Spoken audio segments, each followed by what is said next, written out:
Ladies and gentlemen, welcome to the Denice Gary Show. It's so great to have Philip Haney on the broadcast today. Philip, welcome to the show.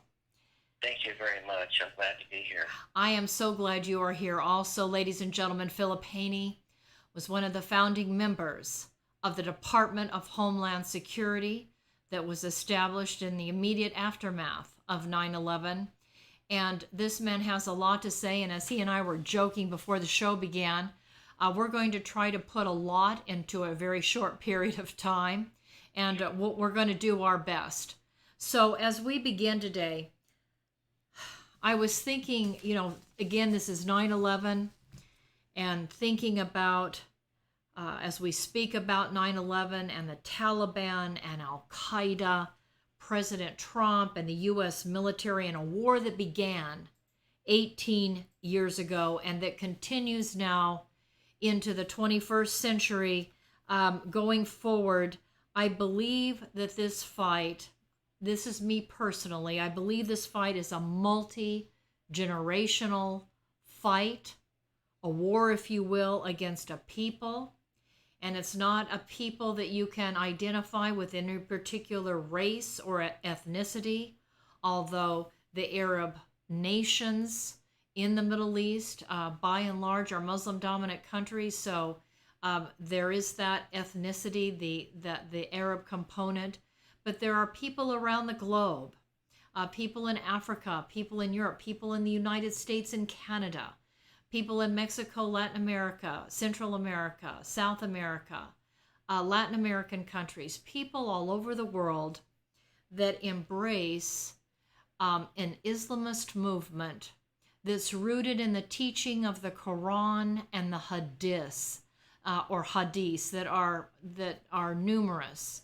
And I think that it's important that we have this conversation today on 9/11, because there seems to be quite a debate. And Philip, I want to share with you something that the president tweeted out on the 7th, just a few days ago. He said, unbeknownst to almost everyone, the major Taliban leaders and separately the president of Afghanistan were going to secretly meet with me at Camp David on Sunday. He went on to say they were coming to the United States tonight, unfortunately, in order to build false leverage. The Taliban, sir, admitted to killing another American that was there trying to defend the idea of freedom. And having talked to many people from Afghanistan, sir, I've had students from Afghanistan. I've had students that were embedded with the U.S. forces in Afghanistan. I had a student whose wife and children I helped rescue from Afghanistan, who were in the sights of the Taliban and the Taliban supporters, that had to escape from that country or be killed because they were supporting the United States State Department's efforts in talking about and promoting, on their radio broadcasts, the ideas of freedom, a democratic republic, freedom of religion, speech, press, everything that we celebrate in the first 10 amendments of the U.S. Constitution. There were people in Afghanistan supporting that and doing everything they could to help educate the Afghan people on issues of freedom that we enjoy here and take for granted here. And the president has received a tremendous amount of criticism by Democrats, naturally, and even people on the right that were horrified that he would meet with the Taliban. I want to get your thoughts, sir, on that. Well, first of all, the negotiating team that was meeting in Qatar with Representative Khalilzad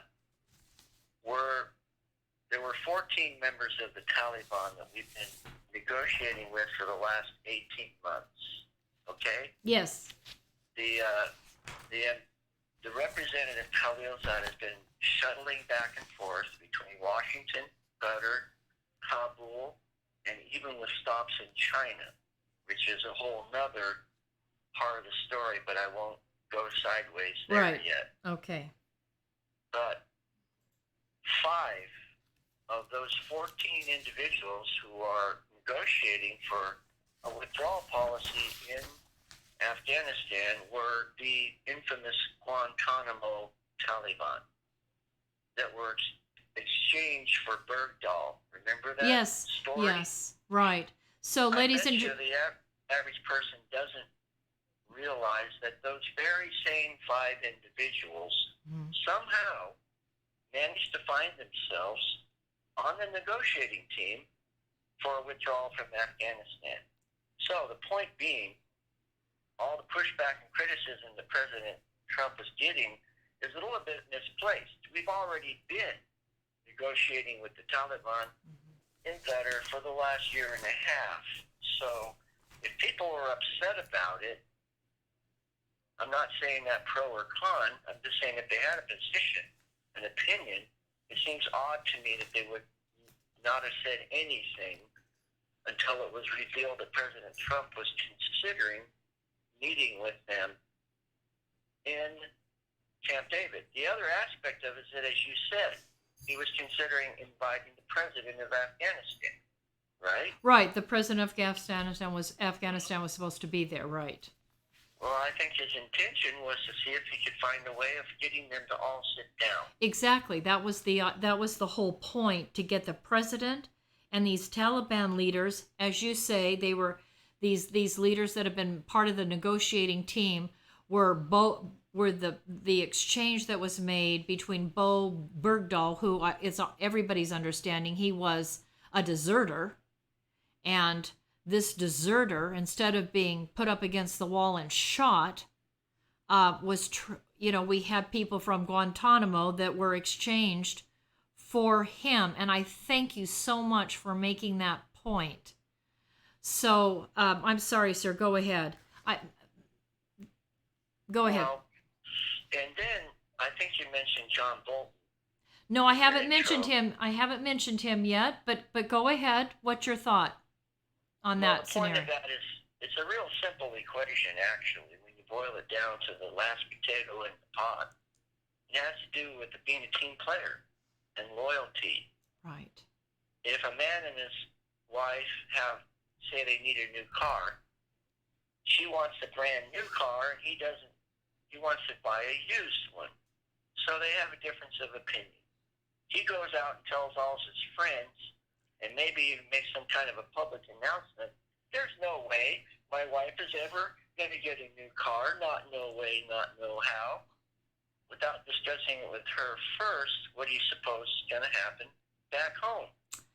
I don't know, maybe World War III. What do you think? World War something or other. And the point is that's essentially, in a real simple way, yes, of illustrating what was going on between John Bolton and President Trump. Yeah, I thought that was very sad, and I was really sorry to hear that he was going outside his real role and responsibility as the National Security Advisor to the President of the United States, and really underscoring and propagating his own agenda, and that surprised me, actually, and I was sorry to hear that. But go ahead. Don't mean to interrupt. Well, okay. The issue that brought it to a head was President Trump's efforts to find a way of gracefully withdrawing from Afghanistan without precipitating more violence. And it was the last straw when, after all these months of negotiating and shuttling back and forth to the Taliban, right at the moment when you would almost literally sign on the dotted line, decided they're just going to show America what they can do and set off another series of car bombs. 4 major attacks in the last couple of weeks, Right. killing hundreds of people. Right. And President Trump said that's enough. Mm-hmm. I'm not going to make a deal with people like this. It's dead. It's off. It's over. And I think you and I talked about what I call the fatal flaw in the Afghan withdrawal policy. Well, in my opinion, thank God, somehow in the middle of the night, President Trump either just woke up and realized it, or someone actually advised him, President Trump, this is not a good deal. This is going to humiliate America in the eyes of the Islamic world. Absolutely. Don't do it. Mm-hmm. And somehow or another, he got the word. And I'm just glad that shows like yours and things that I've been writing for the last 2, 3, 4 months, focusing on this, are proving now to be correct. The bottom line assessment, my premise, this is a dangerous situation. Mm-hmm. If we make a deal with the Taliban based on their promise, quote unquote, their promise to prevent Islamic State or Al-Qaeda from establishing a base in Afghanistan, we missed a major factor, is that their alliances with the other groups from the Asian subcontinent. We're not even talking about that. So they could keep their promise, quote unquote, and still turn Afghanistan into a terrorist haven. And we were not addressing it. So I'm not talking about the end game.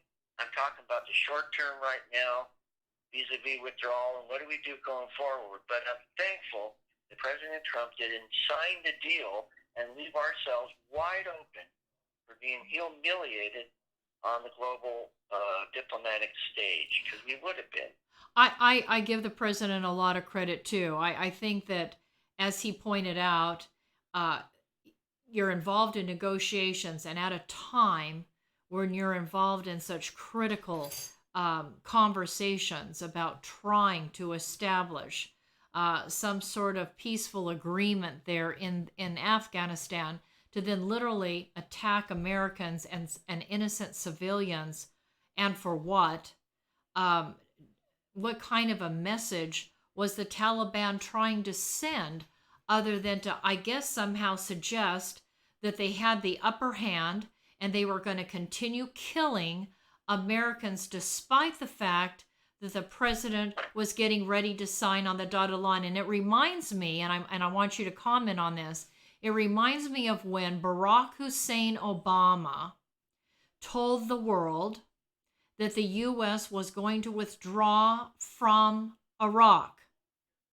And I was looking at a Facebook report that I had put up back in 2013, talking about how Obama was talking about, well, this was later, I'm sorry, I'm looking at something now I've written about Obama and his direct negotiations with Al-Qaeda's ally, the Afghan Taliban. And the Taliban had already considered us weak for many reasons, because if you recall, under Obama's administration, he pulled down troop levels out of Afghanistan and out of Iraq.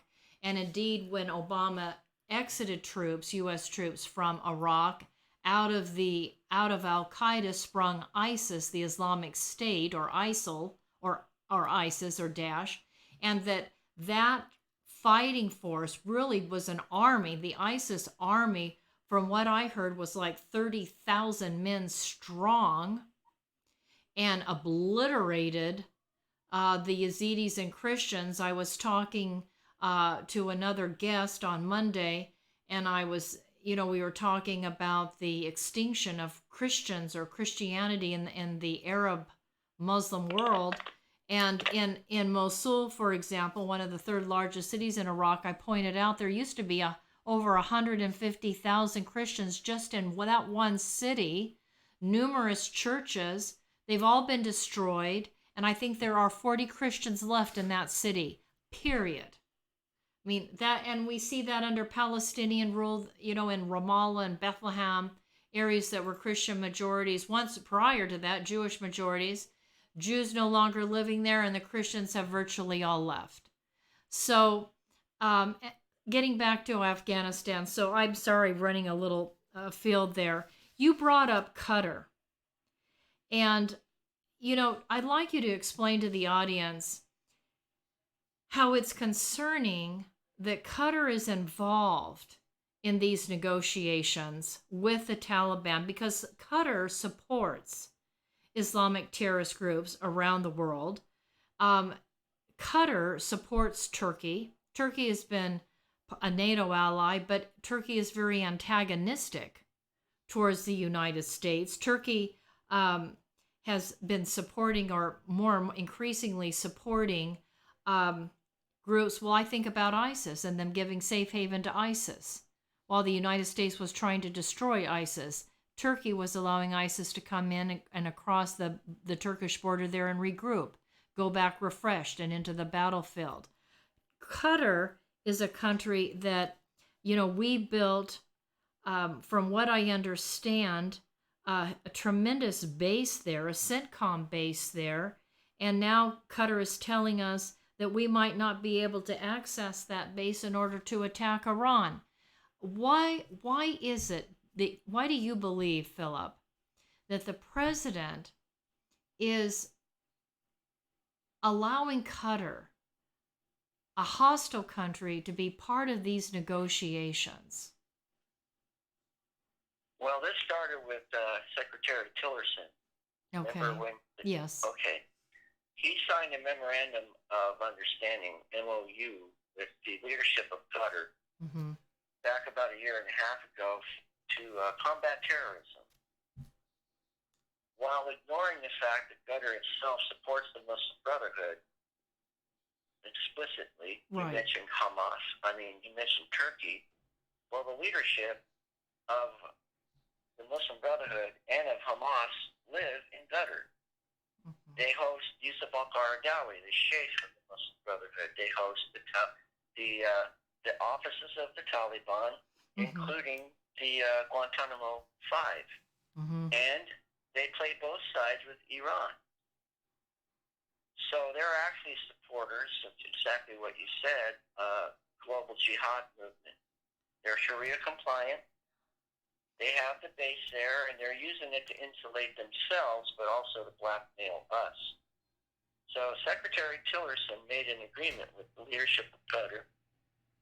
They would be our best new friends in stopping terrorism financing. But when he did that, he undercut the efforts of the other Gulf states, including Saudi Arabia, to isolate Qatar. And you know why they were trying to isolate Qatar from the rest of the Gulf State Alliance? Their overt support for the Muslim Brotherhood and groups like the Taliban. Well, also they're in bed with Iran, are they not? They're also, I say, play both sides with Iran. Yes. But you ask, why are we having the talks there? Well, that's one of several questions that should be asked. Why also did we agree to exclude the current government of Afghanistan from participating in the talks? Literally.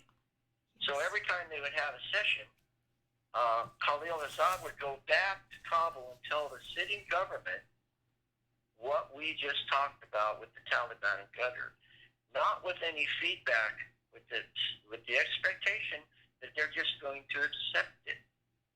We threw our own supposed allies of Afghanistan, the sitting government, under the bus, and accepted the Taliban's demand that we not include the government in the negotiations. Why do you believe, sir, as shrewd and as intelligent as I believe the president is, and I don't think he's, I think as an individual he really abhors any kind of inhumanity or terrorism. The Taliban is known. I was looking in my files on Afghanistan. One of the things that I found in my files, for example, just to sort of let people understand that the Taliban is really no different than ISIS. I've got one news report from June 13th, 2016. The Taliban cut out a man's eyes. They skinned him alive.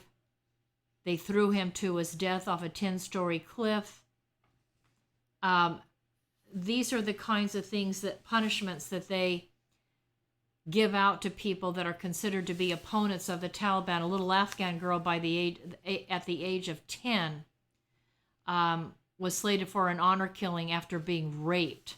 Little girls that are raped by an uncle or a cousin or anybody that might live in that village or community. They have 4 male witnesses. Right. Well, they find them, and the thing is, these little children, these girls, are then stoned to death after suffering the trauma of being raped.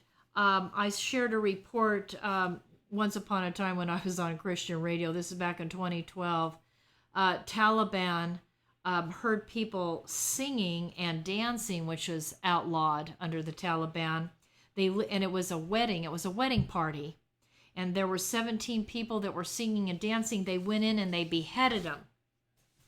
Men and women, they beheaded this wedding party. I mean, report after report after report I have that, I saved about what the Afghans under the Taliban control were doing to each other. And I've read that there have been several defections from the Afghan government to the Taliban, because people now in the Afghan government, it's a fight for their own survival at this point. And can you please explain to us why Trump, as bright as he is, and I think about Secretary of State Mike Pompeo, again, another, I believe, extremely intelligent person, former CIA director, knowing what I just shared with you and the audience about what the Taliban is capable of doing, what they've done in the past. Why is it that they would leave the Afghan government out of these talks? That's a good question, because I don't think that our America or our leadership have really fully come to terms with what the worldview, what the ideology of Sharia-compliant Muslims actually is. I know, but they can read news reports, and they can know what they're doing and know how. I mean, it's a violation of people's basic human rights and international law. The Afghans have been saying that they will accept nothing less than the complete end of occupation and allowing Afghans to decide their own fate. They haven't changed their position for 20 years. That's true. Yes. They have never varied in what they say. The thing about them is they actually do what they say. They follow Sharia law. Their goal is to establish, and they already call it this, the Islamic Emirate of Afghanistan. If you go online and look at their symbol, they have a symbol on their website, Islamic Emirate of Afghanistan. You'll notice that it's a white flag with black Arabic writing on it. It's the significance of that white flag with the black Arabic writing, as opposed to a all-black flag with white writing, is very important. A white flag with the black writing, the Shahada, means that they have won, that the jihad campaign in this particular geographical area has been successful. They advertise it right on their symbol, on their icon. So white stands for victory, sir? Yes, you have a white flag with black lettering. It's the Shahada, the declaration that there is no God but Allah. Right. And that Muhammad is his prophet. If it's a white flag with black lettering, it means that they have already declared victory. If you go and look at their symbol of the Islamic Emirate of Afghanistan, you will see very prominently displayed the white flag with black lettering. Now, if you look at a group like ISIS or Boko Haram or Hamas, you name it, Hezbollah is a little different. You'll see a black flag with white lettering. That symbolizes an active jihad campaign. So as soon as President Trump announced he was canceling the trip and that the talks were dead, the Taliban Emirate of Afghanistan put out a press release. Yes, they did. It's in my hand. Yep. That we have won. Right. And it shows that our patience is paid off, that the Americans are weak, and that we will ultimately have victory. But you got to keep something in mind. This is only one part of a much bigger puzzle. The Taliban are part of a branch of Islam called Deobandi. Right. They speak Pashto and Urdu, not Arabic as their first language. The Taliban is one of many, many different subgroups under the umbrella of the Deoband movement, which also includes Tablighi Jamaat, the group that the guy that did the San Bernardino shootings was a Tablighi. Tawhid Jamaat, the people that did the church bombings in Sri Lanka. Lashkar-Taiba, the group that did the Mumbai attacks, I think it was 2008, and hundreds of other ones. They're all part of the same large branch of the tree called Deoband, and they're all allies. Now they have a goal. They have a goal, and they tell you what their goal is.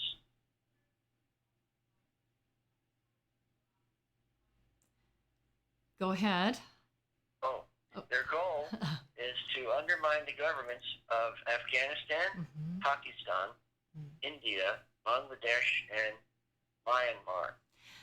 But it's but let me ask a question here. It's my understanding that the Pakistani government has funded the Deobandi groups. Is that not correct? To the tune of between 40 and 50,000 madrasas. Okay, so to the tune of, you said 20 to 40,000 madrasas. Is that correct?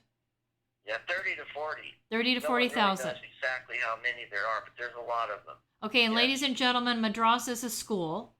Madrasa, it basically means a school where these Muslim boys, children go to, and they learn the Quran, and they learn all about jihad and how to hate the infidel, or another word is kuffar, or the non-believers, people that don't believe in Islam, and they're taught that kind of hatred and discrimination and prejudice against people like us here in America, our Judeo-Christian country.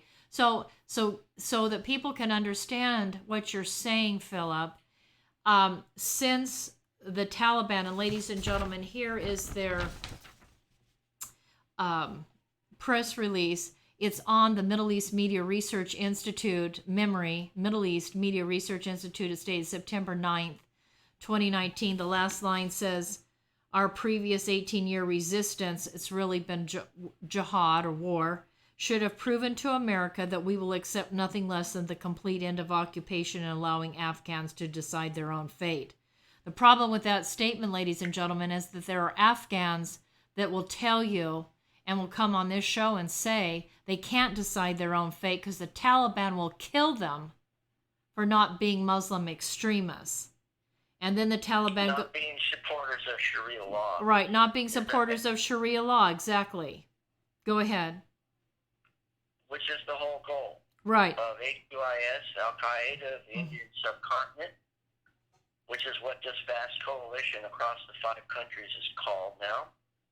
And they have been very plain in what their goals, and they put it into a 20-page document, which I think we've talked about. Yeah, the Code of Conduct. But that's exactly right. Let's go. And so the language of the Taliban, the Islamic Emirate of Afghanistan, is exactly verbatim taken from the Code of Conduct. And by the way, Al-Zawahiri showed up today to commemorate 9/11 and spoke right out of the Code of Conduct and gave permission to all of his 40,000 plus followers to conduct jihad campaigns against Israelis and Americans anywhere in the world.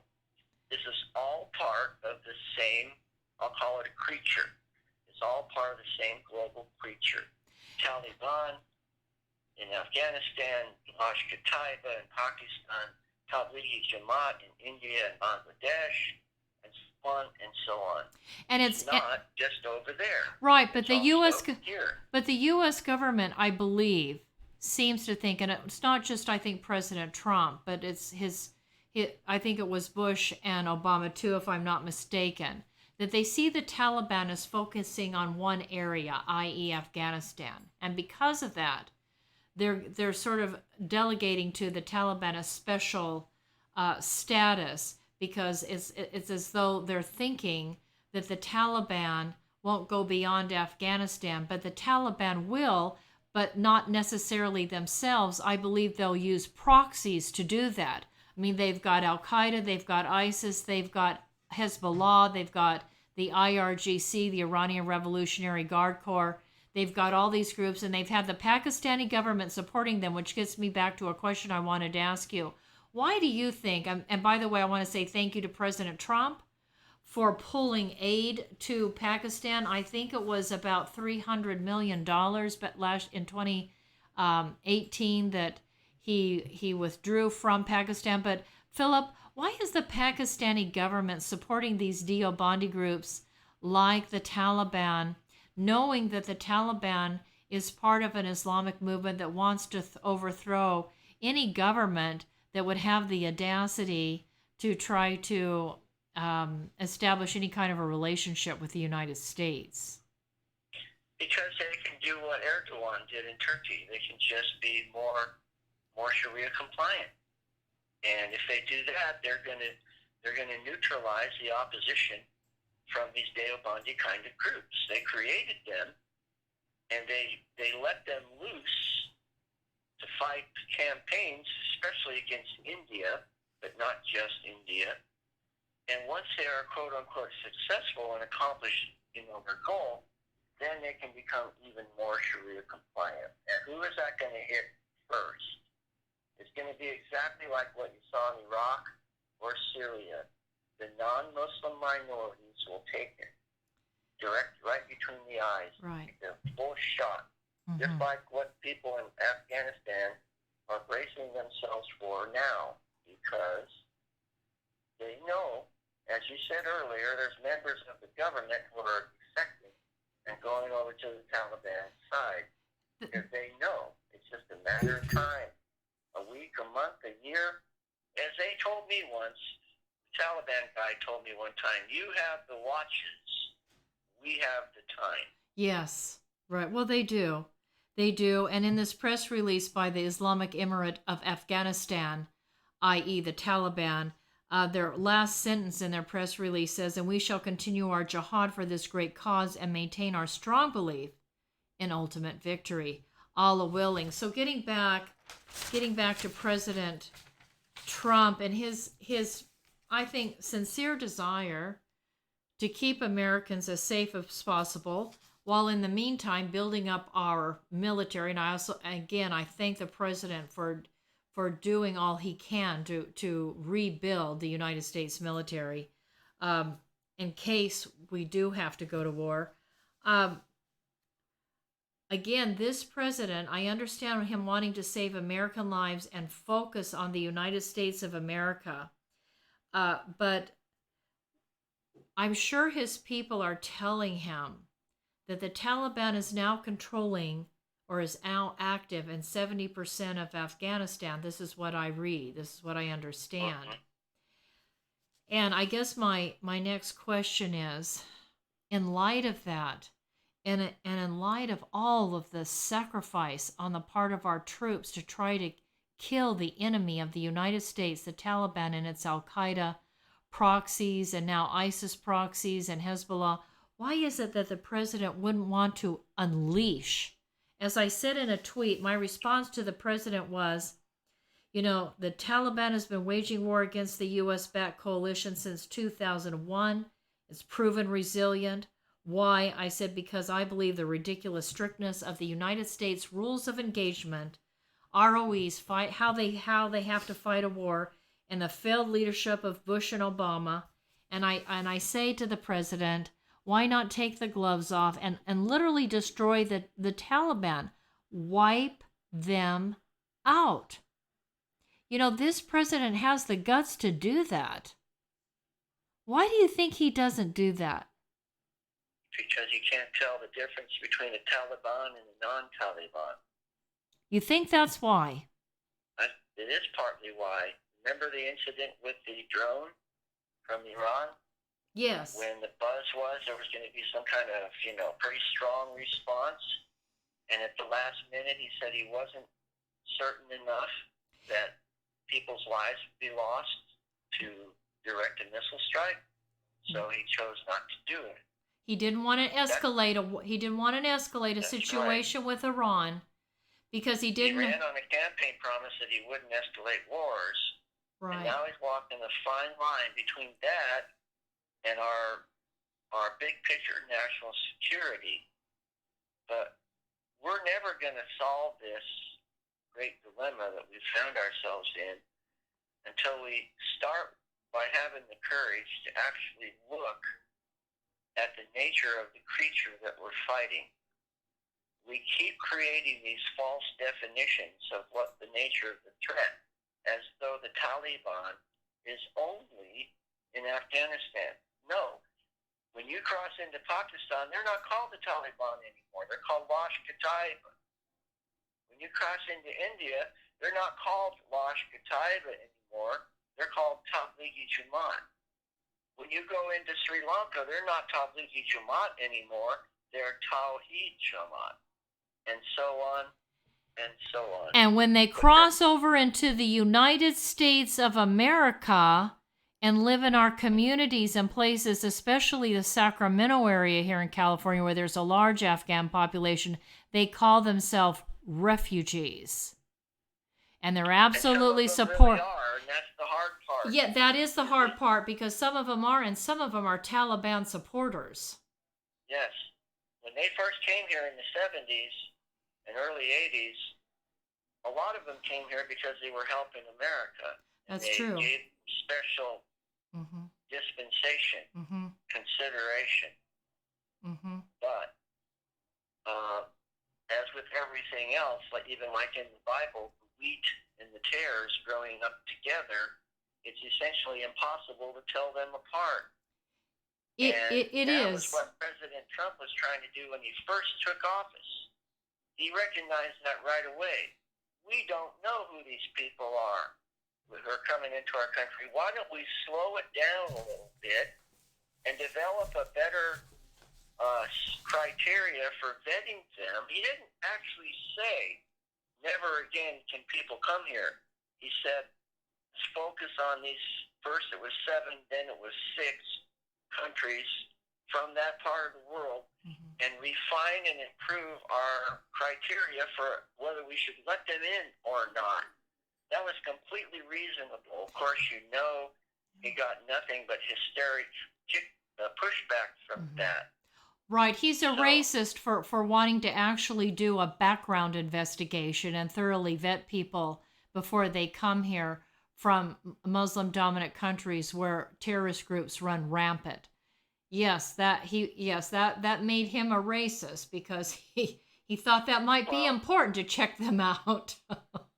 Not to mention the fact, more fundamentally, from a law enforcement officer's point of view, and a founding member of the Department of Homeland Security, none of those governments, except for Iran, had what you might call a functioning government. Right. We literally could not verify who any of these people were. Well, passport fraud is rampant. In other words, you could have an actual, genuine, real passport with a fake identity. Right. And we didn't, and there weren't diplomatic. The problem is too, in some of those countries, we didn't have a U.S. diplomatic mission that was operating and able to cooperate with that government. There wasn't any cooperation between that government and any sort of U.S. diplomatic mission there. So how do you allow people from those countries to come into the United States? It was absurd. But to hear the Democrats talk, and even some very naive, I think extremely shallow Republicans that haven't thought it clear through, just want to name call and throw mud. I really think that this has got to be a horrible burden for the president, because, he's trying to be a peacemaker. And what does the Bible say about the peacemakers, Philip? Blessed are the peacemakers. Right. The Bible says, blessed are the peacemakers. And I think that the poor man is trying to be a peacemaker. But, there are people like you and I, for example, that look at that situation and think that country is going to become an ultimate hellhole, right? That makes me racist for saying that. But President Trump is a team player. His whole public persona has been reflection of his view of team playing. He had, his TV show had a group, one team against another group, another team, and he expected them to work together. The ones that won are the ones that work together the best. He's always been that way, and that's how he operates as president. He expects that if you work with him, for him, you're going to have the best interests of the American country in mind. And he finds out that over and over again, these personalities that migrate to Washington that have a lot of very strong attributes, intelligent, coherent, articulate, so on, well-educated, are lacking in a particular personal quality of loyalty and team playing. There are so many of them are ego-driven and self-centered, and I think that he's still, to his dismay, discovering how deeply rooted this moral problem is within people that are residents of Washington, D.C. For example, just keep an eye on John Bolton, what he does now in the next few days and weeks. Will he become a Fox News contributor and start criticizing the president? Or will he express integrity and discretion and just, keep those things to himself? We'll find out.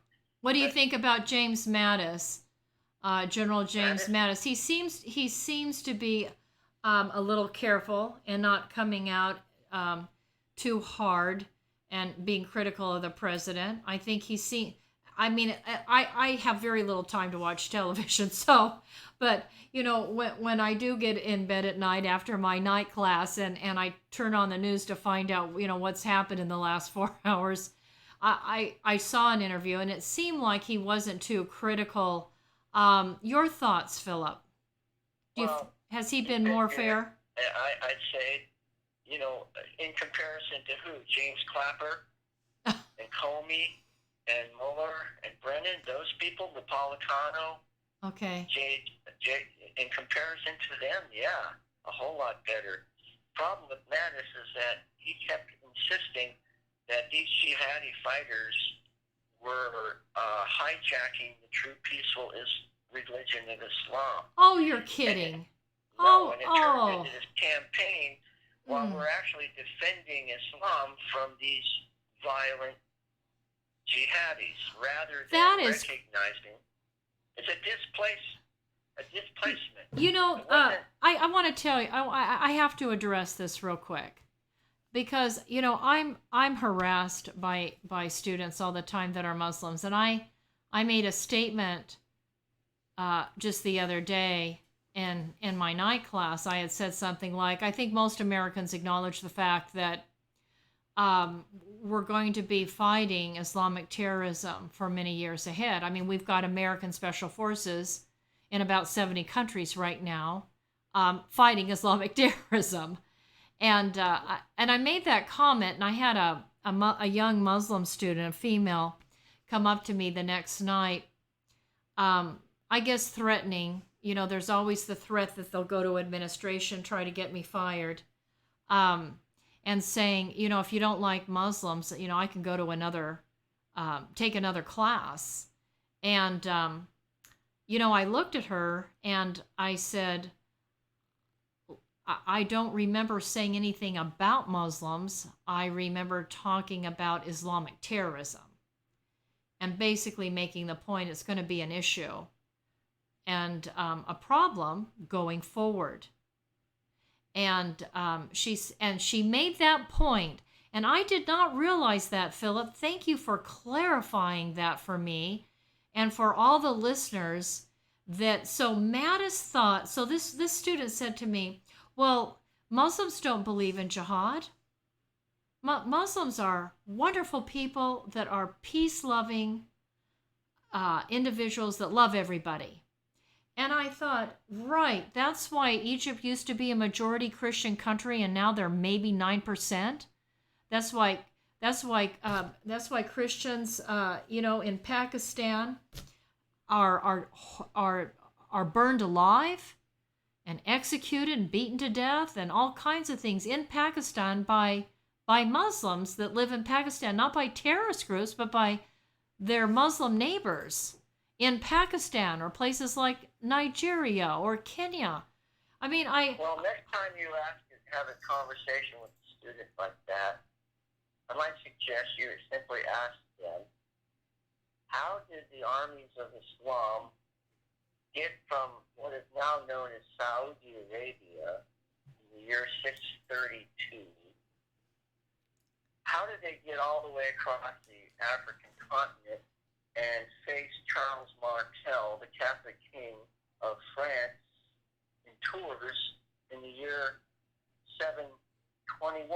mm-hmm. How did they get all the way from Saudi Arabia, all the way across Africa, cross the Straits of Gibraltar, and find themselves in a major battle 100 years later with the Catholic king of France? Well, and Spain way, and how did they get from North Africa across the Straits of Gibraltar and take over Spain and Portugal? Right. How did they do that? Well, wasn't that why Christopher Columbus? It was my understanding that the reason why Christopher Columbus's voyage of exploration to what is known as the North American continent was delayed because King Ferdinand and Queen Isabella were having to try to beef up their treasury once again because they had been fighting the Muslims, trying to protect Christendom from the Muslims. Every ship that originated in the Mediterranean Sea was subject to piracy. Right, by the Muslims. Barbaric pirates. Right. So they were looking for another trade route that would get them away from the violent nature of the barbaric pirates, who were also, by the way, slave traders. Right. We're talking, ladies and gentlemen, about what today in the modern world we call countries like Algeria and Tunisia and Libya, the Barbary Coast, and these Muslim pirates that were involved in trying to capture European ships and American ships and take the crew and use them as slaves or kill them. So it's why the United States fought the Barbary Wars, not too long after America's inception in 1783. Philip, we've been talking a very long time. More than 20 minutes. A lot longer, too. I mean, yes, we could. Is like untangling a big giant ball of string. I wish that I wish that we could really get to the bottom of it, and we don't have time today. But I would like to get you back on. Ladies and gentlemen, Philip HANEY is going to be speaking in Madera, California. He's going to be speaking on the national security meltdown. Again, Philip HANEY, an individual that's been an intelligence officer, worked for the Department of Homeland Security, been involved in border security for many, many years, a man devoted to the national security interests of the United States of America. Philip HANEY, ladies and gentlemen, is going to be at the city of Madera, speaking there at the Madera Municipal Golf Course. And this is going to be on September. Now on this, oh dear, it says September 23rd on this flyer. I thought it was September 26th. It is. Okay. Ladies and gentlemen, September 26th. Ladies and gentlemen, September 26th is a Thursday evening. I'm going to be there. And I want to see you there. The check-in time is 5:30 p.m. The dinner is at 6. It's only $15. I want you to RSVP Barbara and give her a call. The area code there in Madera is 559-232-0566, area code 559. The number is 232-0566. Thursday night, the 26th of this month, September. Philip HANEY, ladies and gentlemen, a man that's devoted himself to the national security of the United States, talking about the national security meltdown. We've been talking about the Taliban, trying to appreciate the fact that the president has been a man of peace, wanting to promote peace, wanting to establish peace, wanting to negotiate with enemies of the United States, to try to help make this possible. We don't always understand the ins and outs. Philip Haney and I are no longer. I've had top secret clearances. Philip Haney has too, and then probably far more than I probably will ever know. There's a lot that the president is privy to that you and I are not, but we can at least try to understand it, talk about it. I want to ask all of you to remember to thank the president for rebuilding the United States military. Always remember to thank our firefighters and our policemen, our first responders, for all they do to try to protect Americans. Philip Haney, let's get you back on the show next week. How do you want to end this conversation today? I'm going to let you sort of wrap it up. Okay, I'm going to quote from President Lincoln after mentioning that our founding fathers came to a way of defending themselves from the barbarian pirates. They built a ship called the USS Constitution, Old Ironsides, specifically so they could confront the barbarian pirates. And they did exactly that. And they broke the back of a 1,000-year slave trade by bombarding the fortress in Tripoli, Libya, 1804, 1805. I'll close with a quotation from President Lincoln's address to Congress that the dogmas of the quiet past are inadequate for the stormy present. That the occasion is piled high with difficulties, but we must rise with the occasion. And as our case is new, so we must think anew, and we must act anew. We must disenthrall ourselves, and then we shall save our country, the last best hope on earth. We shall save our country, the last best hope on earth. Beautiful, Philip. Thank you so much for that. It brings a tear to my eye just hearing it. Thank you so much for taking the time to come on the broadcast today. Ladies and gentlemen, let's go hear Philip Haney in Madera County on the 26th of September. Give them a call, 559 area code 232-0566. Philip Haney, have a blessed and wonderful evening, and we'll talk to you again real soon. Okay, thanks a lot. Thank you. Good night. Bye-bye. Ladies and gentlemen, we've got to take a quick commercial break before we leave today. I want to talk about Frugani's Restaurant. It's the best Italian restaurant in town. I'm going to ask Isaac, my producer, to play that commercial for you, please. I want to tell you about a place I love to go. Coffee Road here in Bakersfield. Tell Ralph Frugaletti, the owner, you heard all about his wonderful restaurant, his award-winning restaurant from Denice on the Denice Gary Show.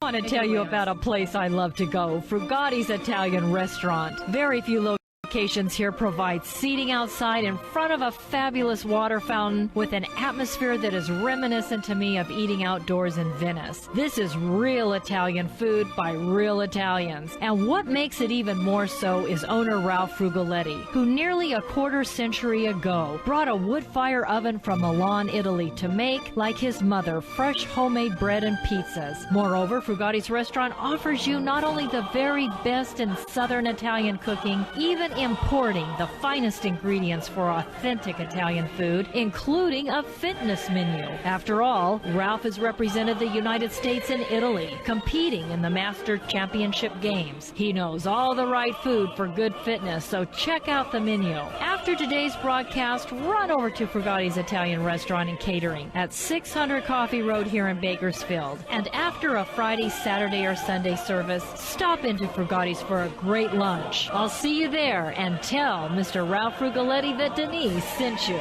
Salute. Buon appetito. Today. But anyway, we still weren't finished. I mean, I would have loved to have gone further and dug deeper, and there's just so much to talk about. So much that, as a Middle East specialist, I'm still learning.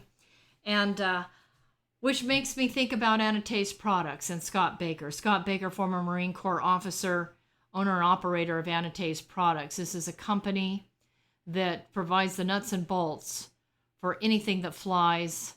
Our space launches, that's right. Our satellites, all kinds of military equipment. Anatase Products is who you want to hire to take care of all the nuts and bolts of your aircraft or your satellite. You need to call Scott Baker at 661-822-6873. 661-822-6873. And tell Scott Baker you heard all about Anatase Products on the Denice Gary Show. Ladies and gentlemen, to all of those who have fought and died, and to their families, I want to say thank you to every soul. There's military personnel, there's intelligence people, there's first responders, police, fire department personnel. To all those people that are fighting this war against Islamic terrorism, thank you for helping keep America safe. This is Denice, signing off.